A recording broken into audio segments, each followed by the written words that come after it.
सोमनाथ एक ऐसा मंदिर जिसे 17 बार तोड़ा गया, लेकिन हर बार उसने पुनर्जन्म लिया। क्या यह सिर्फ धर्म और लूट की कहानी है, या कुछ ऐसे राज छुपे हैं जो कभी किताबों में लिखे ही नहीं गए?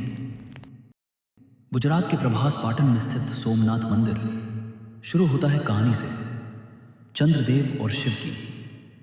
कहा जाता है चंद्रमा ने शिव का तप किया था और इसी जगह पर उनका श्राप टूटा।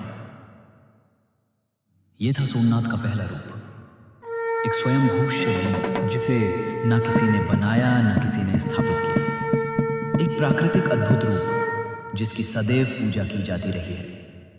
प्राचीन सोमनाथ मंदिर सोने, हीरों और रत्नों से सजा हुआ था। कहा जाता है 2000 पुरोहित दिन रात पूजा करते थे और समुद्र की लहरों तक इसकी घंटा ध्वनि जाती थी। लेकिन कहानी यहीं खत्म नहीं होती। सोमनाथ हर बार गिराया गया, हर बार उठा। 2325 ईस्वी महमूद गजनी नामी काफिर था। उसने सोमनाथ पर आक्रमण किया और कहा जाता है 50,000 भक्तों का संहार किया। मंदिर को लूटकर सोमनाथ का शिवलिंग तक अफगानिस्तान ले गए। लेकिन यह पहला बार नहीं था। सोमनाथ को अलग अलग युगों में लगभग 17 बार तोड़ा गया।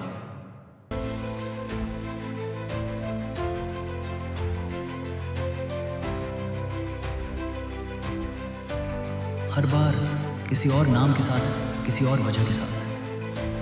हर बर्बादी के बाद एक नई शुरुआत होती थी।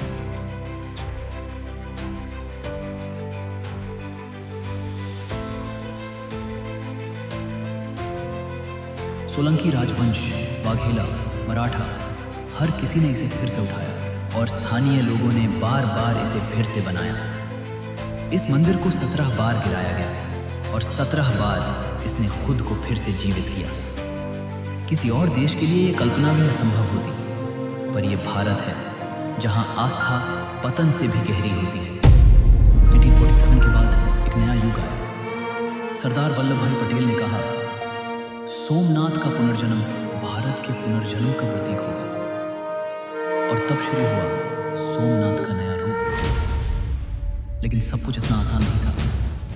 पंडित नेहरू इस निर्माण से खुश नहीं थे। उनका कहना था, हमें धर्म से राज्य को अलग रखना होगा। एक तरफ राष्ट्रवाद, दूसरी तरफ सेक्युलरिज्म, और बीच में सोमनाथ।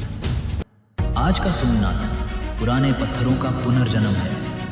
ये सिर्फ एक मंदिर नहीं, एक संकल्प है जो हर भारतवासी के मन में कहीं ना कहीं जीवित है।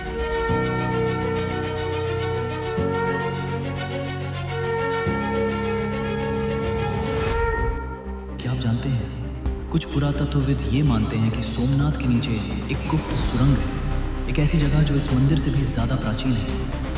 शिवलिंग के नीचे कुछ तो है जो अब तक खुला नहीं। क्या ये सिर्फ इतिहास है या एक गुप्त भारत?